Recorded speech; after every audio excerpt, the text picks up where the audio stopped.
Hello, everybody. Happy Monday. And it is a good Monday. Feeling excited about this coffee talk and excited about the week. So, welcome. This is Coffee Talk. We are sponsored by the International Dance Entrepreneurs Association, also known as IDEA.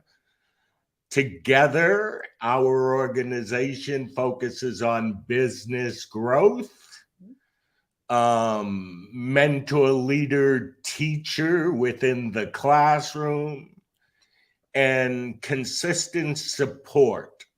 Another thing is that we want all of our members to move in a path that is all about their dreams, individuality out there in our dance world. If you want to learn more about IDEA, you can do that at ideadance.org. Hello, Laura. How are you? Hi, Ree. I'm great. How are you? I can't complain. I woke up, said I'm in a good mood, and it's carried through this far. That's a good day. Fantastic. And happy May. It's a new month. I'm excited for it. I'm ready. I'm a guy who appreciates spring warmth. The winter takes me just a little bit less energetic. I love this time of the year. Yeah, I'm the same. I like spring. I like summer.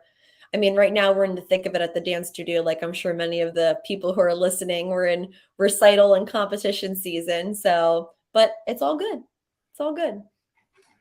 What'd you do over the weekend? So this weekend was a very big weekend. I had 4 baby classes on Saturday morning, and then into 3 hour of company rehearsals for our production numbers and solos and duos and trios. And then once a month, we have Saturday camps. And I know I spoke about them before on here. It's kind of like our version of like parent night out.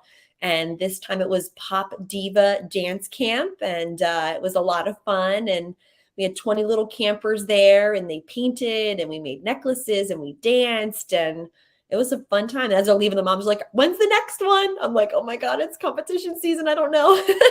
And recital. I'm like, I'll figure it out though. And do you do these camps yourself?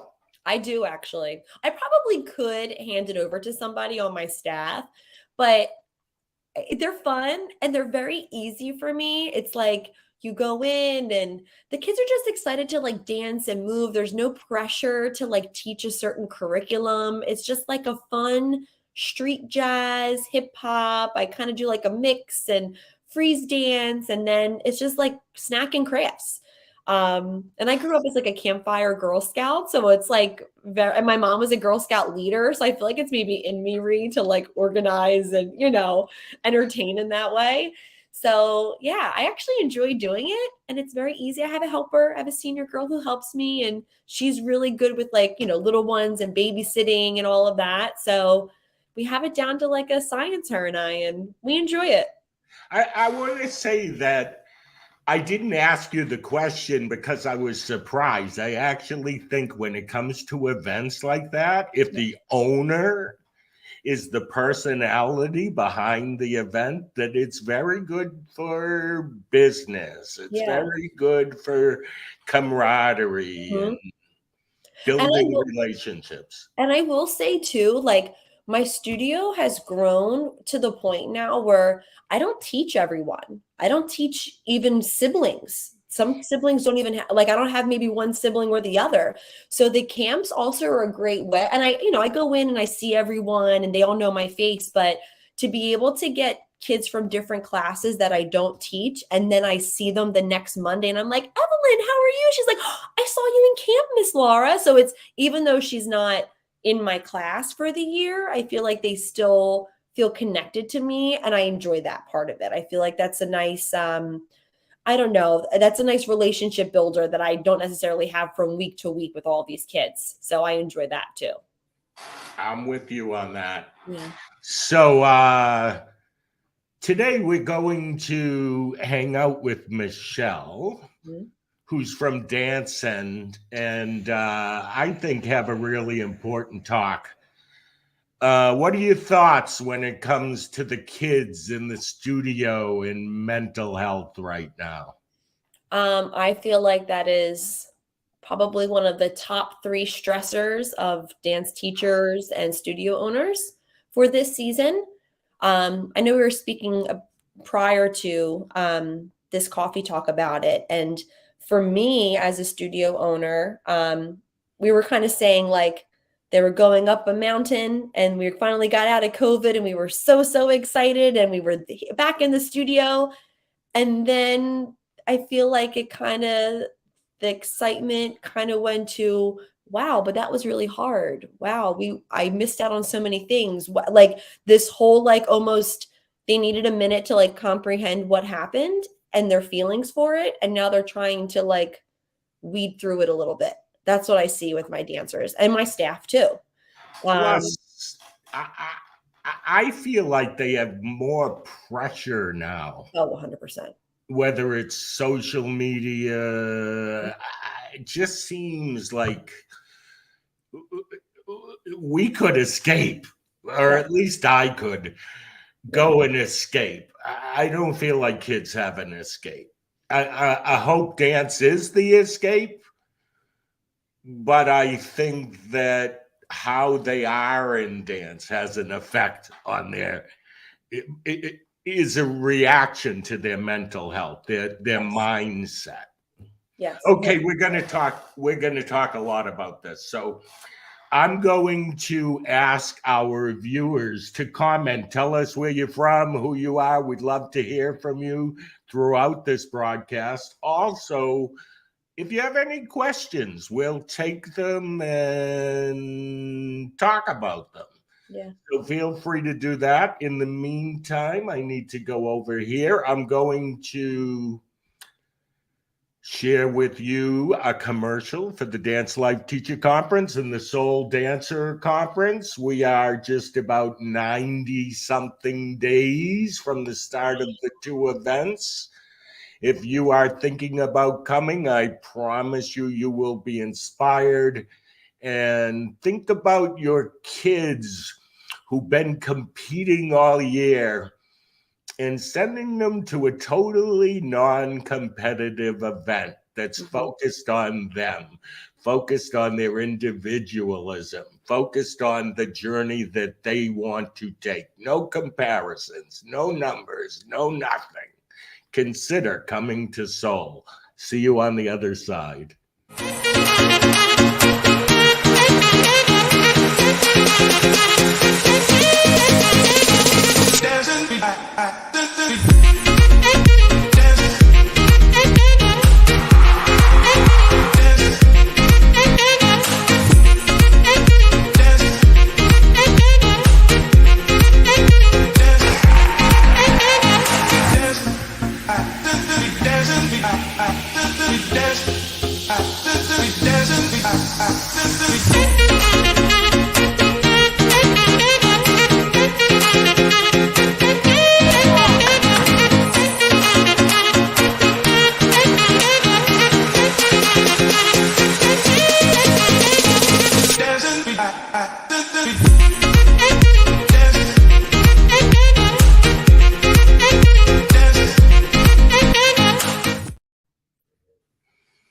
Hello, everyone. Welcome back.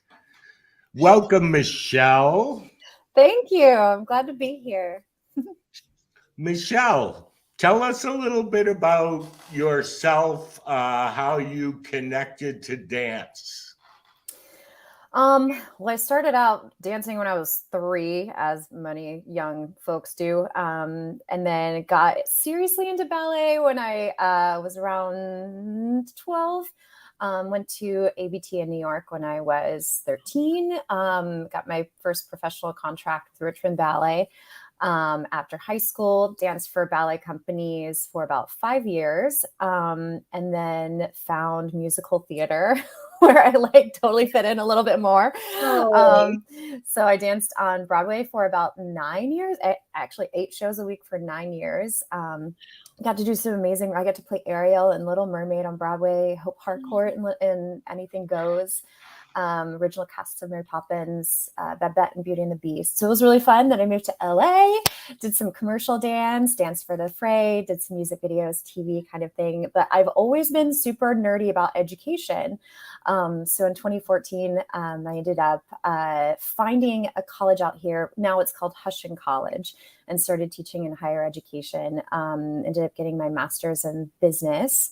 And then I was the Associate Dean of Undergraduate Studies at Hushin College during the pandemic, which tried to be the dean of a performing arts school during the pandemic. It was like, blah.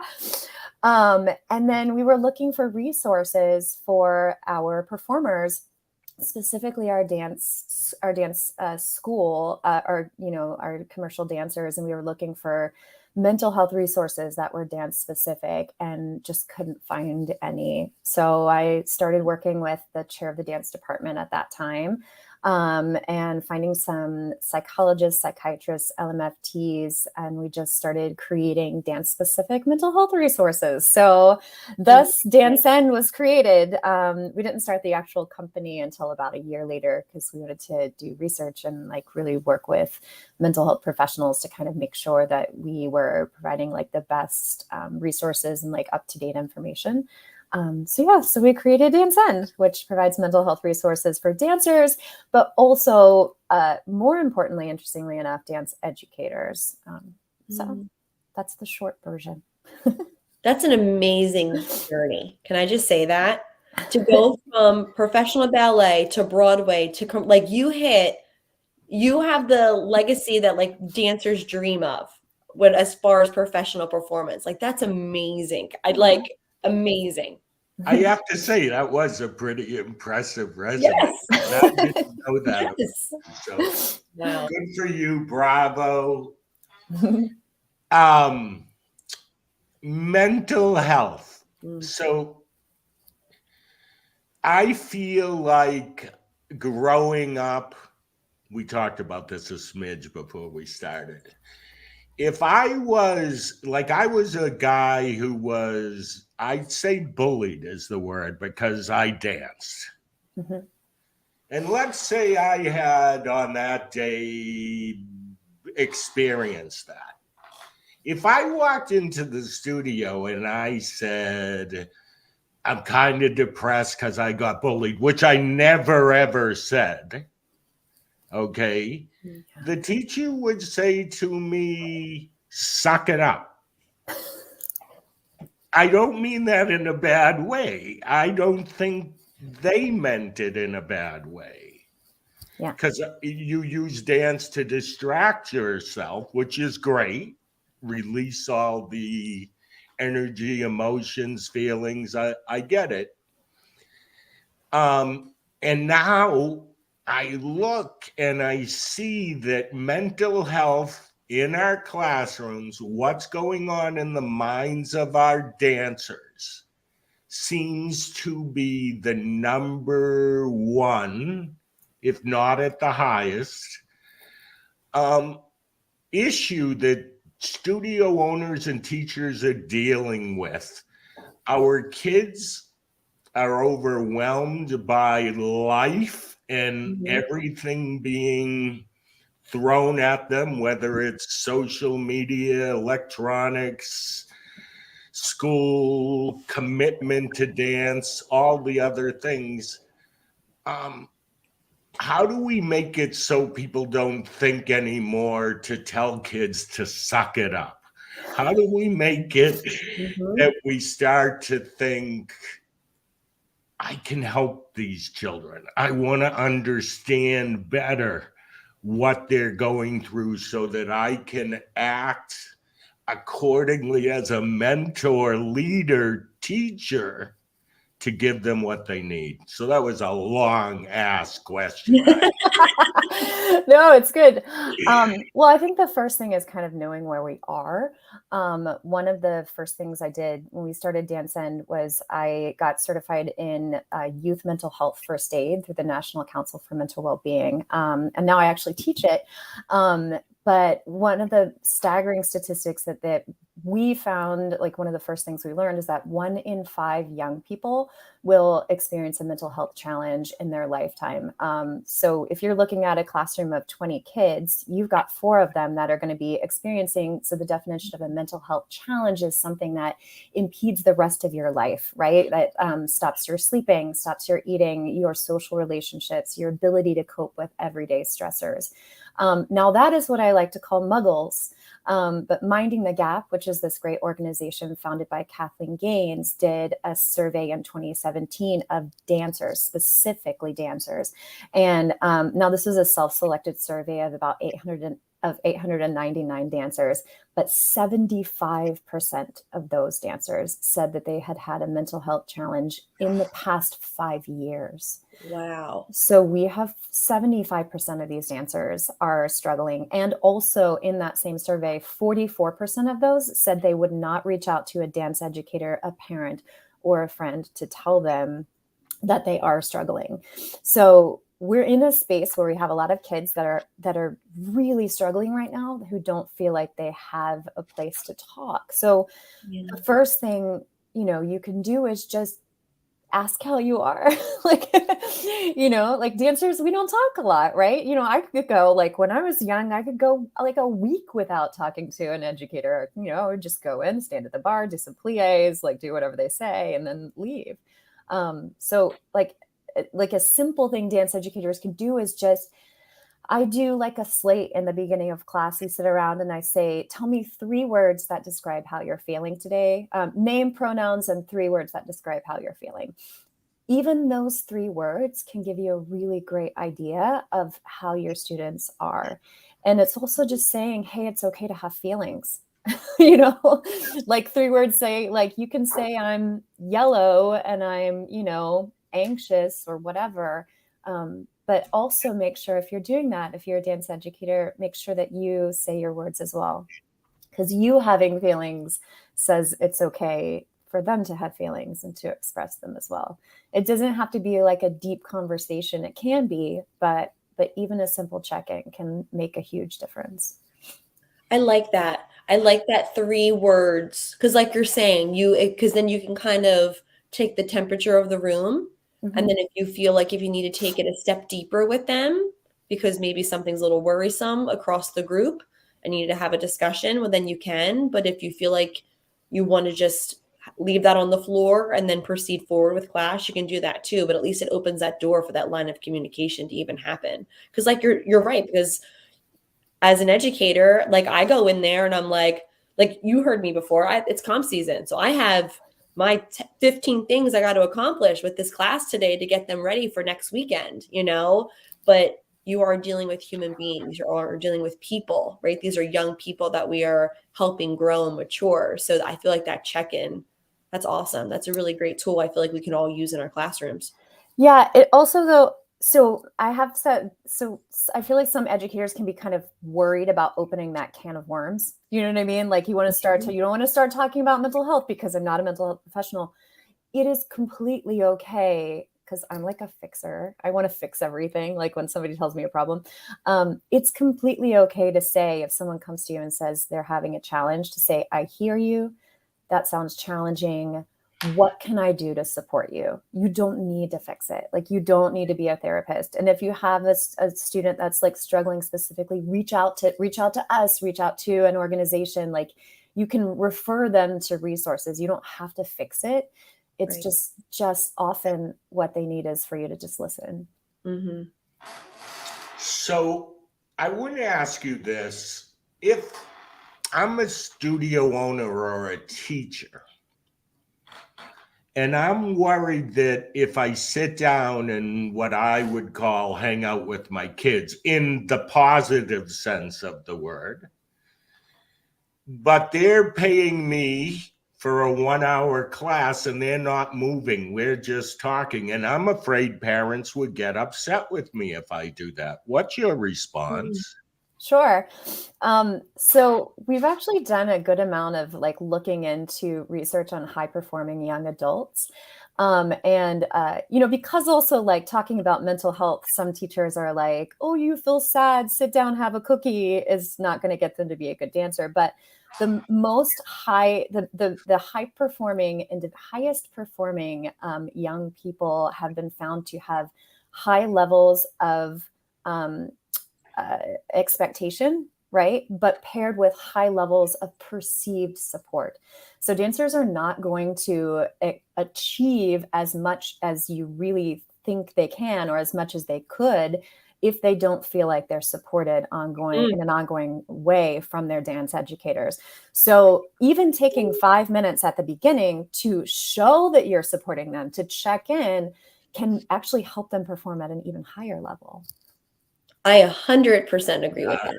100%. Because I feel like, Rhea, it goes back to what we say in IDEA, that it doesn't matter the level of ability or natural like gifts that these kids have. Everyone in your dance studio should matter. Everyone in your dance studio, all your children, your dancers should feel supported.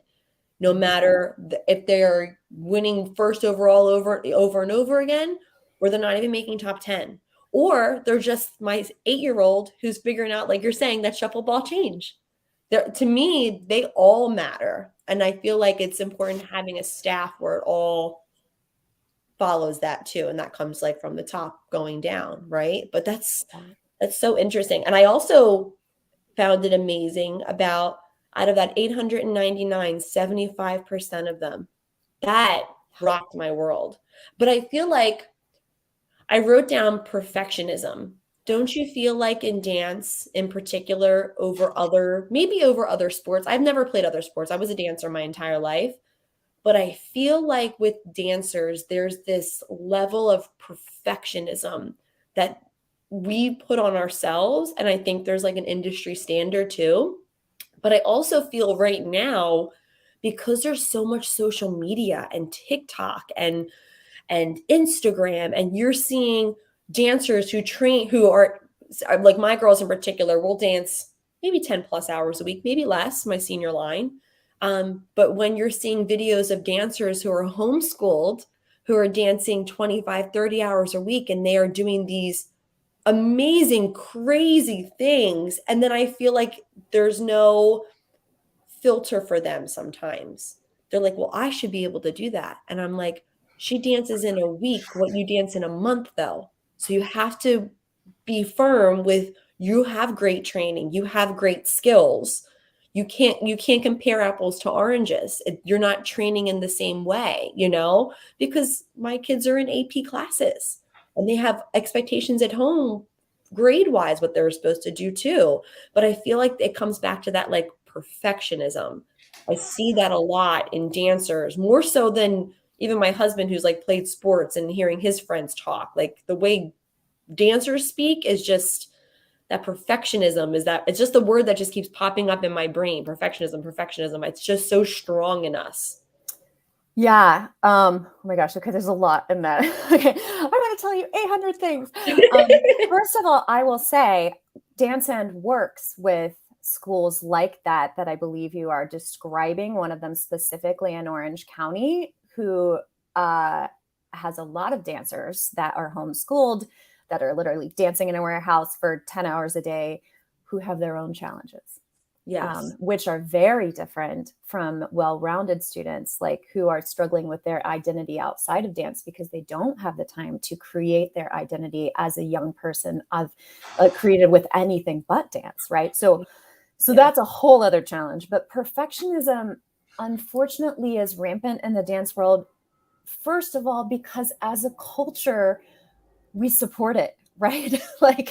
We want that perfect arabesque, that perfect 7 pirouettes, that perfect whatever. So starting from a dance educator perspective, like celebrating the messy passionate, the kid that that is working really hard who isn't getting it. Like when I teach on convention, and I love calling out dancers who are like in the back of the room that are like, me, right? Like it's just fantastic because, you know, those dancers that think that we see from the outside as perfect are usually not seeing themselves as perfect on the inside, unfortunately. And perfectionism, there are many different levels of perfectionism, right? So there's the kind of self-oriented perfectionism, which is kind of what we see as perfectionism in the world, which is where we hold ourselves to a high standard. And, you know, unhealthy perfectionism is where we hold ourselves to a high standard that is so high that it keeps us from being happy in our everyday lives, from, you know, pursuing relationships, from even trying things because we're afraid they won't be perfect. But there's also socially oriented perfectionism, socially driven perfectionism, where we think that other people hold us to a standard that is perfect. Now, that is something that has gone up 33% in the past 10 years in young people because of social media. So there's like, you hold yourself to a high standard, but there's also, you think other people think you're perfect. So you have to do all of these things to try to be perfect. So that's kind of a construct that, you know, we can't control all of it, but as Wow, I just want to say wow on that one. That was good. Sorry, go ahead. Yeah. But I mean, yay, but like also not yay, but Yeah. but as dance educators, I think, you know, we can help it by setting up a standard in the dance classroom and rehearsals where we set up, you know, even intrinsically motivated goals for these kids. Like there are so many kids I see come to competition that their only goal is to win platinum and to win overall. And they have no control over that. And that takes away their autonomy. It takes away their power. It takes away their ability to have power over their future, which can cause so many things, anxiety, depression, and rampant perfectionism, right? Because if they make one mistake, it's, you know, all trash, right? So setting up like intrinsically motivated goals, like even a thing like, can you try something new and fall down? That's awesome. You know, celebrating the mistakes. Yeah. I feel like that's something I'm picking up a lot this year when they'll come off stage for a solo. Oh, I messed up my turns. And then that's it. Then everything was junk. It doesn't matter that they had beautiful emotion. It doesn't matter that another skill before that they didn't hit, maybe the last rehearsal they hit. It doesn't matter they had beautiful lines. It doesn't matter that I could see the judges like swaying with them. You know, like I could feel their passion from the back of the theater, but when they came off stage, those turns weren't good. So that just the whole thing was trash, like you're saying. And I feel like that's where the struggle is now. At least I feel like with some teachers, it's getting those kids over those humps. And like you're saying, like celebrating those mistakes. Like I say to my girls, I'm like, when they came off stage, it was interesting. They then got into awards and they still did fantastic, better than they did the year before. And my teacher who was there that day said to them, my company director, she goes, isn't it interesting that your bad was still considered beautiful? Mm-hmm. And they were just like, she's like, so stop being so hard on yourself. Like what you perceive as bad or what you think is not what it should be was still celebrated. Like you still did fantastic. And even if you didn't do fantastic, it's okay. Like there's something to work on, you know, and moving forward. And it's nice to have goals. You don't have to be perfect. I think that's like the hard thing that the dancers right now are feeling, especially like that teen tween. Because like you're saying, that social media comes into play so hardcore with these 12s to 17, 18, at least at my studio. That's where we feel it. There's a few exercises you can do with students you feel like are really struggling with perfectionism. We like to have them give themselves a grade like you would in school. So if you start with 100 and let's say you like have them go through, like talk about everything they messed up. Like, did you mess up your turns? Okay. Is that a -5? Is that a -3? Is that a -2? And then have them go through all of the things that they did wrong and then see what you have left, which is usually an A still, right? Like, so like, taking away that all or nothing kind of feeling. It's also like important to note that like our brains are actually wired to be negative. 80% of our thoughts are negative, and that's an evolved trait, right? Our negative thinking kept us from getting eaten by saber-toothed tigers when we were cave people, right? Like the person that was looking for the negative in the bushes saw the saber-toothed tiger and they ran and they procreated. Yay, negativity. But like now here we are, we're not going to get eaten by saber-toothed tigers, but we still have a predisposition to pick out the negative because it's an evolved trait, because it kept us alive and it still keeps us alive, But when we have 80% of our thoughts that are negative, and 80 to 95% of those thoughts are looping. So we have looping negative thoughts in our brains. Describe looping. Looping, so they're repeating thoughts. So we really only have 5 to 15% of our thoughts in a day are original, right? We just keep having the same thoughts. So we have these looping negative thoughts, right? Like, so one of mine is that I'm lazy, right? Like, I think it's like my mom maybe like would wake me up and call me lazy bones, like not in a bad way, but like it's in my mind, I'm lazy, right? And I just, I build a lot of my habits around the fact that I think I'm lazy, right? So I wake up super early, but if there's that one day that I sleep through my alarm, I go, yep, I'm lazy. Because what our brain does is it filters. We take in over 1 trillion bits of information in a day. So our brain is like, there's my pink water bottle, there's the Grinch coffee mug, there's the coffee mug, right? So one of our brain's major purposes is filtering. So unfortunately, we're filtering for information to build up those negative looping thoughts. So another good thing you can do with your students is to have them write down, what do you think your negative looping thoughts are? And are they always true? They might not be. Chances are they're not always 100% true. I'm not lazy most of the time, right? But my brain's looking for information to kind of build that up. Sorry, that was a long answer. But also, so you're not lazy. You're taking care of yourself sometimes. Mm-hmm. Yes, and that's another thing dance teachers are terrible at is self-care. It's the truth, though we could consider ourselves lazy because on a Sunday afternoon we have something that we should do, but we watch Netflix. So in our mind, if we have what you described, we'd probably be watching Netflix feeling like we're lazy. But in reality, we needed that. And so we have to stop those things from running through our head. Yeah, it's just also important that we as dance teachers recognize we have those things too, Yeah. Like, Okay, I'm willing to go there with you, actually. Let me just say this and then I'll let you talk. As much as I think we should be helping our kids, I think the majority of teachers and studio owners should be thinking about their own mental health. And if there is some sort of a stigma that someone is worried about, I say it's about taking care of yourself and giving yourself what you need.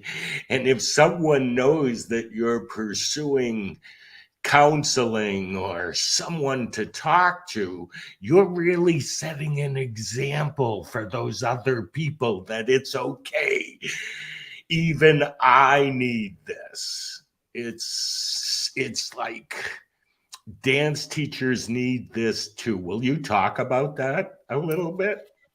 Yeah, I mean, so even looking at like an educator standpoint across the board, not just dance teachers, we teach twice as many soft skills as we do the actual hard skills that we're teaching. So if you're like me and you're teaching ballet, you teach like twice as many other things as you do than you do ballet.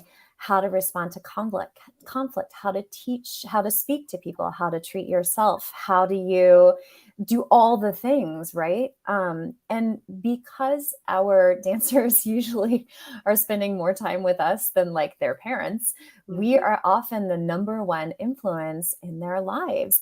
And also we teach the thing that they like, love, and are obsessed with, right? So what we do is so important. I think we know that often on a surface level, but they're watching how we treat ourselves. So I think, sometimes for me, like if a student stops me in between classes, the temptation is to just stop and talk to them and do whatever they need. And for me not to like use the restroom or like grab a snack, right? So even things like, I'm sorry, I don't have time to speak with you, but I really want to. Please email me or catch me at another time. I need to take 5 minutes for myself. I need to drink water. I need to take, time out. Like it feels kind of selfish, but that's kind of teaching them that it's okay for them to take time for themselves. It's okay for them to have a quiet time, right? It's coping with our long-term stressors too is important as dance teachers. Like I think there's a lot that happens to our bodies when we're stressed, which back when we were cave people was great to run away from a bear. Now like we have chronic stressors like a 24/7 news cycle, 17 parents that didn't read the email that you sent them about where to meet for whatever. It's so much stress. So sometimes taking a few moments out to like breathe is great. And now here's what's interesting. When I started doing like research for Danscend, I was like, breathing's so like woo-woo, right? Like I don't want like yoga, but there is a lot of science behind breath work. So in general, you can use your breath to kind of moderate your feelings in your body. In general, if you're breathing in more than you're breathing out, you're energizing your body. If you're exhaling for longer than you're inhaling, you're calming your body, right? So if you are just in a state where like you are just like, I can't deal with it anymore. By the way, my favorite place to chill as a dance teacher where no one bothers you is the bathroom, a restroom stall. I knew you were going to say that. Literally, I was going to say the bathroom. I just like go to the bathroom and I do 4, 7, 8 breathing. Like I breathe in for 4, I hold it for 7, I exhale for 8. It's twice as long of an exhale than an inhale, which means you're calming your body. And it really makes a huge difference in like less than a minute. And I just sometimes I feel like I have too much going on. I don't have time to stop and breathe. But when I stop and breathe, I realize that the fact that I have too much going on is something that my brain has created, and I don't actually have too much going on, and I'm able to like deal with the stress a lot better. Using your downtime appropriately is really important. I think I tend to scroll Instagram. Like I'll like lay in bed, like literally I'm like next to my husband. We're both on our phones. So just recognizing that like this thing is, it's a big Pandora's box, right? You can open it and it's amazing. And you see a great text from your best friend, but you also can open it and you can see a school shooting in wherever, you know what I mean? You can open it and you can get an email from someone that's a nasty email. So unless you are willing to open Pandora's box during your 5 minutes of downtime, just leave it to the side. I'm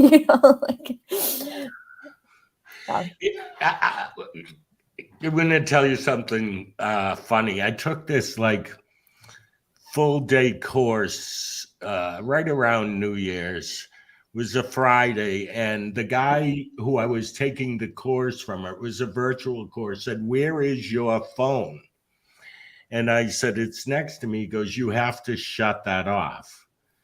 And I realized, honestly, I'm a little embarrassed to admit it, but I hadn't shut my phone off in months and months, meaning I shut my ringer off, but I had not shut my phone off. So it felt really weird to do that. And then we get done with this. Like, I learned a lot, one of those impactful days. And I said, "Oh, I have to turn on my phone. I bet I have 1,000 messages." And he said, "How about you don't turn it on till tomorrow morning?" And I said, "I can't do that. What, this whole day, all of that is on my phone." He goes, "How about you don't turn it on till tomorrow morning?" I go, "All right, I'll do that." And you know what? I turned it on the next morning. Yes, there were a few things, but nothing mattered that much. Yeah. Yeah. Yeah. And do we have time? One more thing Yeah, that is no, like go. so We can- important, that I think we don't really value as much as we should is sleep. Sleep actually has a huge impact on your mental health and mental well-being, and young people's mental health and well-being. Our ability to cope with stressful situations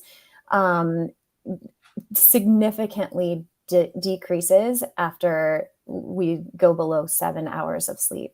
If we go 24 hours of sleep, our brain is as cognitively impaired as if we are legally drunk.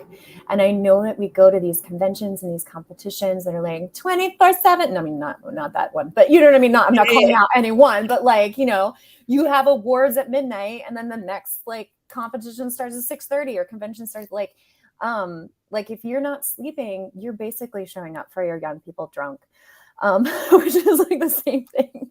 And I mean, don't get me on the soapbox of like about schools and giving young people enough time to sleep. So, the average adult needs 7 to 9 hours of sleep to, repair our bodies, for our brains to make the really important, changes and connections that it needs to make. But young people, especially developing brains, need like 8 to 10 hours of sleep.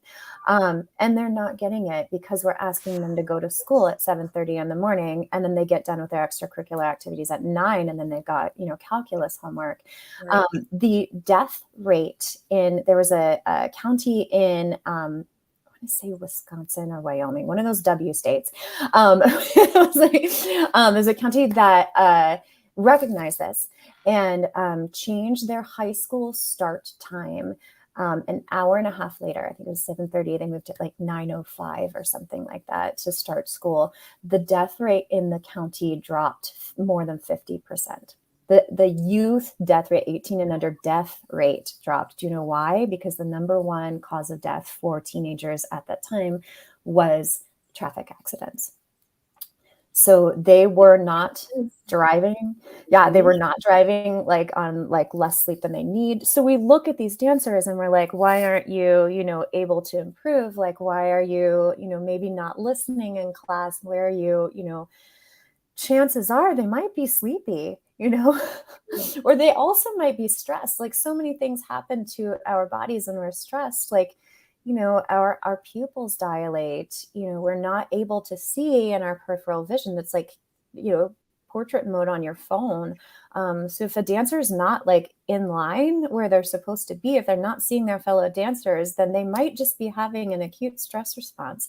If they're not hearing the music, if they're not hitting the 5, do you know the shape of our eardrums actually changes when we are having a stress response? The change in blood flow in our body changes the shape of our eardrums. We're not able to hear music the same way. So if you're like, hit it on the 5, hit it on the 5, and the kid just isn't hitting it on the 5, they might actually be experiencing an acute stress response to hitting it on the 5, which is keeping them from hitting it on the 5. How? So like just recognizing, that these, when we're asking so much of these dancers in the classroom, it kind of goes back. We're asking so much, and that is totally awesome and totally what we should be doing. But if we're not also just checking in to see when they're not kind of stepping up to the plate, what's going on, we might be missing a whole bunch. You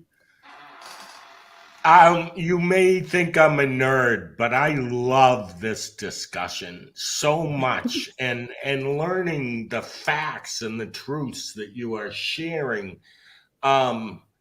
I look at this as the more knowledge we have, not only helps ourselves, as the last part of this discussion is about, but to really understand the kids that we teach, to really understand those more intensive kids who are with us, like you said, sometimes more than their parents are. Yep. In the year 2023, for us to be good at what we do, we have to go in with the mindset that we're here to support these kids. Yeah. Yes, we want to make them great dancers. Yes, one or two of them may move on to some kind of professional whatever. But the majority of them need this community, this adult who gets them and understands them. And if they do that, they will lose themselves in the music and the movement, which is really what we want, right? Isn't that what dance is? Maybe a little bit of therapy in itself. Most of the research on dance and mental health is that dance is great for your mental health. I think it changes when we turn it into like a pre-professional, competitive, or professional thing where it just kind of can flop. But in general, dance is great for us. There's so many benefits. And if you're not going to be a professional dancer, you're learning discipline, you're learning active problem solving, you're learning how to work together, how to collaborate, how to even things like changing costumes quickly. Like that is helpful in life. Yep. Agreed. And how confidence too, like putting on your makeup, making yourself look your best, being fit to be best. All of those things, whether they dance or not, like going to carry that with you when you go into the college interview or your job interview. All that experience going to make you better. Yeah. If all the parents and teachers, because I wanted to jump in and say this earlier, but I know it would take its own show. I think part of it is these kids don't want to disappoint the adults in their lives. So I'm at a dance competition. I'm representing my teachers, put her all into it. And we don't do very well. I feel like I disappointed the adult in my life. Or my parents who paid for all of these costumes and this weekend away, and we didn't score well. I'm disappointed because the adults will be disappointed.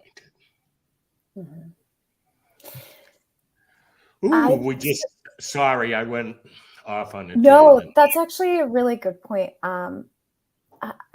Dance is set up in a way so it feels kind of finite often. We work really hard towards a show and then we do the show and then it's done. And then that can be really harmful for dancers because if they feel like they didn't do good in the show, they just feel it's done and they just failed forever, right? So it's really important, like even after a competition or a show or recital or anything, just have that one meeting, that one extra class where you talk about what happened. Let them have the feelings, let them vent, talk about, cry, get it all out, but then talk about how are you moving forward? Because we forget as adults, we have a much longer timeline of perspective. But as young people, it feels so finite. Like they can't see 10 years, 20 years in the future. So even just talking to them afterwards, letting them process, and then talking about what did we learn? Okay, what are we going to do next? How can we get it next time? Or how are we going to, move forward is really important. Do you think in that circumstance it's important to ask them what they loved about their performance as well? Yes. So, okay, I teach at AMDA, and I make my dancers, their homework every single week is they have to write 10 things that they did good in class. Like, and I'm like, I'll read them all because that counteracts that negativity bias. You can do it in class too. If you have two groups, like have one group pair them up and then have them say one good thing about the dancer that they just watched. And what's funny is like watch these like, previously, haughty looking dancers like shrivel under the weight of a compliment. Like you're like, you had a beautiful tendus, and they're like, right. So like I make them say thank you. And like like we talk about acknowledging our positive traits.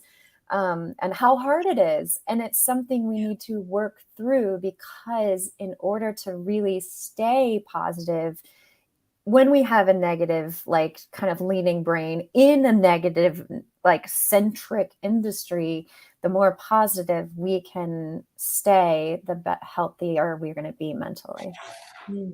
Ree, that reminded me of when we had our Gold Alliance retreat in Nashville, and Stacey Morgan made us write 50 things we were proud of. And we were all like, 50 things?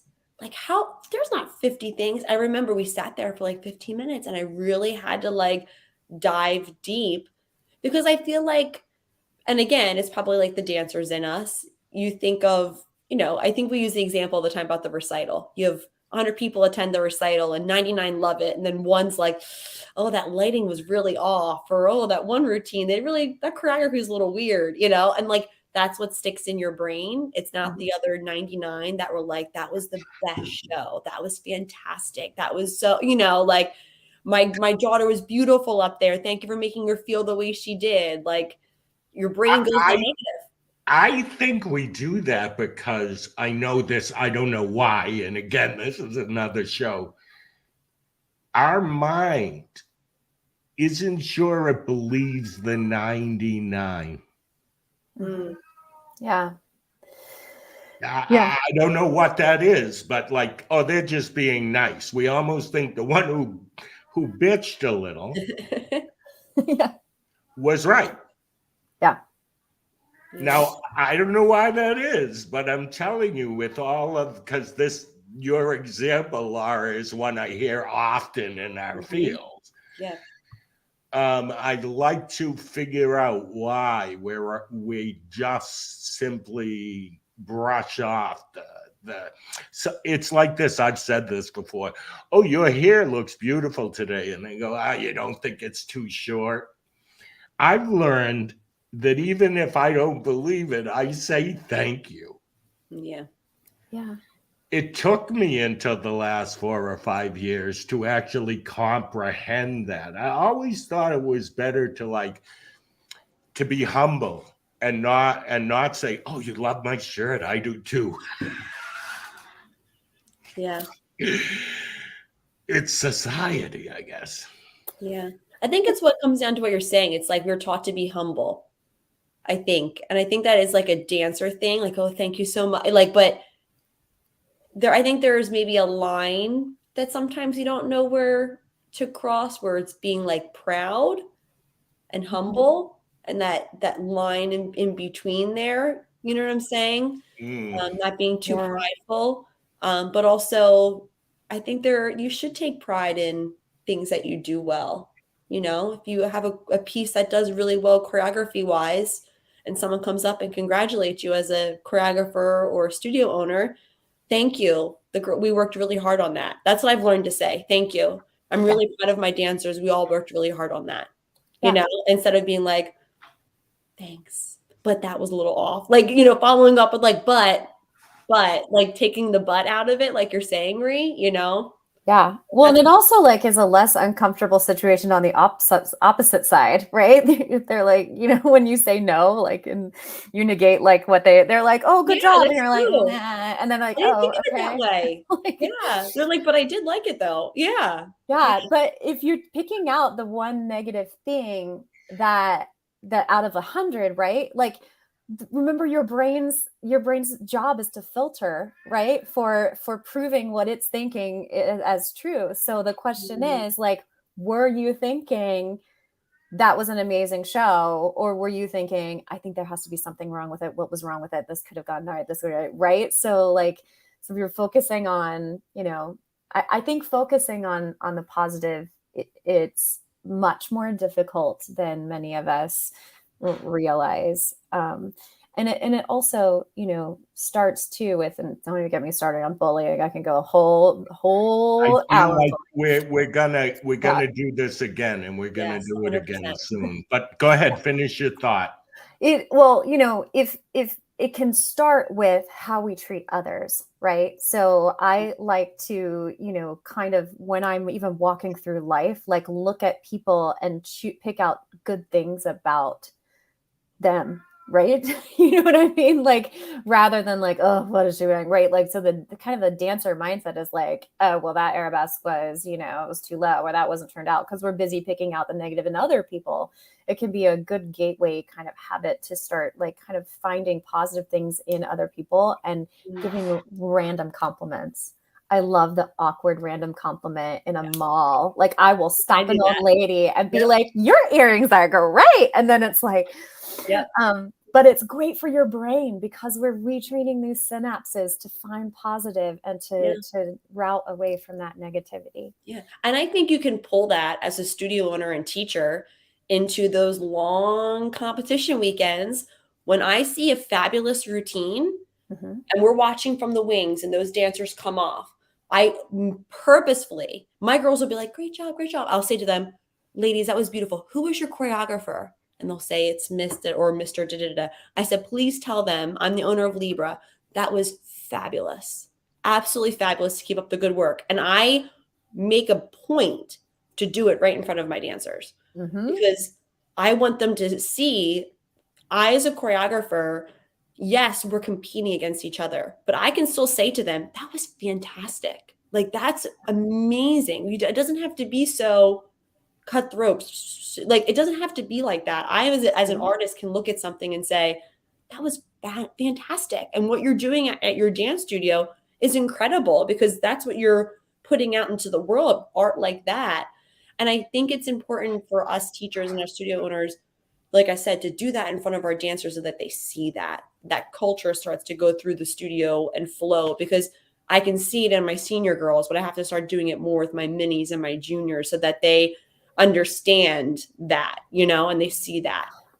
It's even, language is huge, right? And so we do workshops on feedback, like how dance educators can give good feedback. But I would encourage you to explore using competing with instead of against. That can change huge, like, it can completely change somebody's mindset. We like to make our students go bring a friend to lunch on the last day of convention. So they have to make a new friend, and then we feed them lunch. You know what I mean? So it's kind of not us versus them. It's like, we're all together, and then we're going to see who comes out on top. Right. So I like that language. Okay. I'm just going to make a joke that Laura will get. Another overtime coffee talk. That's right. Always, Ree, always. Because we bring good people on. There's a lot to talk about. I want to do this again, Yes. Michelle. I so much appreciate what you're doing. I so much appreciate that we're talking about it, whether within our classrooms or for ourselves. This is something the world needs. Yeah. Absolutely. So I want to say, for those of you who would like to know more, I'm looking at this website. It's danscend.com. And this is how you spell Danscend. Danscend.